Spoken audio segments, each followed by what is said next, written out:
Vous écoutez Europe 1, il est 9h30, le journal des médias avec Thomas Joubert. Bonjour Thomas. Bonjour, à la une ce matin, le jeu mot de passe de retour en quotidienne en janvier sur France 2, les projets de TF1 pour 2014 et deux petits nouveaux dans Les Enfoirés. Et on commence avec France 2 qui rappelle Patrick Sabatier en quotidienne. Patrick Sabatier et son jeu mot de passe vont revenir pendant 2 semaines à partir du 6 janvier, un remplacement temporaire en attendant l'arrivée de la nouvelle quotidienne de Laurent Ruquier qui commencera le 20 janvier. Il y aura 2 numéros de mots de passe chaque soir à la place de Sophia Aram et avant, n'oubliez pas les paroles. Ce ne sont pas les seuls changements opérés par France 2 en Access. Désormais, les séries courtes comme Parents mode d'emploi ne seront plus diffusées avant le 20h mais après, aux alentours de 20h40 à partir donc du 6 janvier. Autant dire que le début des primes à 20h45 sur France 2 sera bientôt de l'histoire ancienne.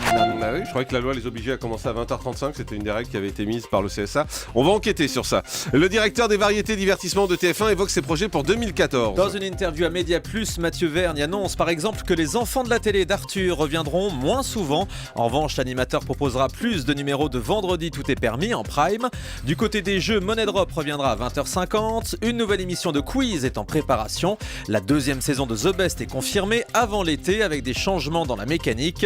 TF1 lancera également un nouveau format le vendredi 10 janvier en 2e partie de soirée. Star au grand air, sans animateur. 4 artistes se donnent rendez-vous à la campagne pour papoter et chanter les chansons des autres. Au sommaire de la première, Amel Bent, Patrick Bruel, Benabar et Alain Chamfort. Ouais, ça passe très tard, en plus à 23h30, Ouais, c'est étonnant. très tard. Un documentaire exceptionnel ce soir sur France 2. Le plus beau pays du monde à 20h45. Vous allez découvrir la France comme vous ne l'avez jamais vue à travers les animaux qui vivent dans notre pays. On verra des ours, des loups, des vautours, des oies sauvages, même des loutres. Des images splendides au programme et des belles histoires. Le tout filmé avec des moyens techniques exceptionnels comme nous l'explique Fred Fouja, le réalisateur du documentaire.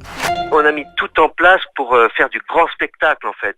Alors avec évidemment des caméras à très très grande vitesse, on tourne dans des très très grands ralentis, donc ça c'est des images on n'est pas habitué à voir. Des drones, des hélicoptères, enfin tout ce qu'il fallait pour raconter ces histoires de façon spectaculaire, qu'on soit au plus proche des animaux, qu'on soit sous l'eau, qu'on soit dans l'air, qu'on filme tout ce spectacle qui est à côté de nous, mais qu'on le redécouvre d'une autre manière. M6 va présenter les agriculteurs de la saison 9 de L'amour est dans le pré début janvier. Les premiers portraits des agriculteurs seront diffusés le lundi 6 janvier à 20h50. Ils seront 14 cette année, dont 4 femmes. Karine Le Marchand a été à leur rencontre pour faire découvrir leur personnalité. Après la diffusion de ces portraits, les téléspectateurs pourront, comme chaque année, envoyer leur courrier pour rencontrer les candidats et candidates. 2 artistes rejoignent la troupe des Enfoirés. Le premier, c'est le chanteur Emmanuel Moir. Il participera pour la première fois au spectacle. Le site Pure People annonce également la participation de Michael Youn, qui chante très bien. On l'entend en ce moment sur l'album We Love Disney. On les retrouvera tous les deux au Zénith de Strasbourg du 15 au 20 janvier prochain et un peu plus tard sur TF1. Françoise Laborde pourrait être amenée à quitter le CSA. Le CSA va effectivement demander la saisine du Conseil d'État sur le cas de Françoise Laborde. Selon les Échos, l'ancienne journaliste de France 2 s'est mise en disponibilité de France Télévisions pour assurer ses fonctions de conseillère. Mais la nouvelle loi audiovisuelle promulguée en novembre interdit désormais cette pratique. Le Conseil d'État devra donc se prononcer pour savoir si la loi s'applique aux membres déjà en place ou non. Françoise Laborde pourrait être amenée à quitter l'institution ou à rompre son contrat avec France Télé. Et puis les nouvelles chaînes de la TNT débarquent aujourd'hui dans le nord de la France. Amis nordistes, prévoyez une mise à jour de vos téléviseurs ou décodeurs TNT depuis ce matin. Vous pouvez recevoir les 6 nouvelles chaînes HD1, l'équipe 21, Sister, numéro 23, RMC Découverte et Chérie 25. Ça concerne les habitants du Nord-Pas-de-Calais et de Picardie. Et puis l'ex-Miss Roussillon, qui avait voulu faire annuler le concours de Miss France, vient d'être élue Miss Nationale. Norma Julia avait été destituée de son titre de Miss Roussillon à cause de photos sexy. Elle n'avait donc pas pu participer à Miss France. En revanche, elle a été sacrée ce week-end Miss Nationale 2014. Alors attention, Miss Nationale, ça n'a rien à voir avec le concours de Geneviève de Fontenay. Miss Prestige Nationale, ça c'est autre chose. Ouais. D'ailleurs, Geneviève estime que ce concours est une mascarade. Et puis le grand chef Thierry Marx rejoint Europe 1. Oui, le juré de Top Chef va devenir chroniqueur pendant les fêtes tous les jours à 7h45 dans Europe Matin. Thierry Marx évoquera un produit à travers son histoire, des anecdotes et aussi une recette originale. Toutes ces astuces seront à retrouver chaque jour sur notre site europe1.fr. Et puis comme chaque année, les Gérards vont récompenser récompenser le pire de la télé. Cette cérémonie parodique se déroulera le 13 janvier sur Paris Première. Pour cette édition 2014, c'est Sophia Aram et son émission Jusqu'ici tout va bien qui récolte sans grande surprise le plus de nominations. Notamment le Gérard de l'émission dont les concepteurs auraient peut-être dû attendre les audiences avant de lui donner un titre.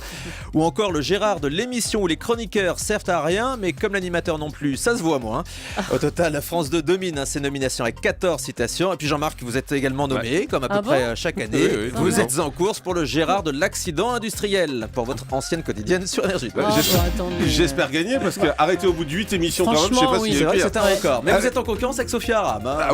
Elle a tenu 4 mois quand même. C'est vrai. Alors, il faut gagner, Jean-Marc. Ouais, Alors, faut on gagner. serait très fiers de vous. J'espère. On termine avec le chiffre du jour. 250 000 €, c'est le salaire annuel de Roselyne Bachelot. C'est ce qu'elle a confié au site internet suisse Le Matin. Elle précise toutefois qu'elle mène une vie très simple et qu'elle vit depuis toujours très en dessous de ses revenus.